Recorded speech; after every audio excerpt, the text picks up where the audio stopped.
লীগের বিরুদ্ধে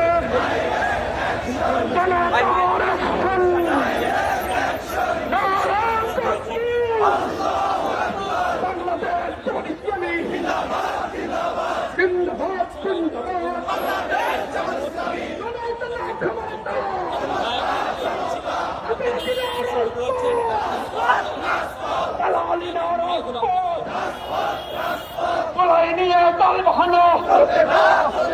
করবে না করবে না ইঞ্জিনিয়ারিং মন্ত্রী করো ইঞ্জিনিয়ারিং মন্ত্রী করো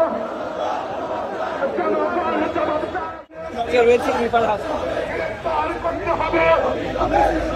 এই ভোট চুরি করতে পারে এই ডক্টর খলিল তার বিরুদ্ধে নানা খলিলেন অভিনন্দন খলিলেন পদত্যাগ করতে হবে অবিলম্বে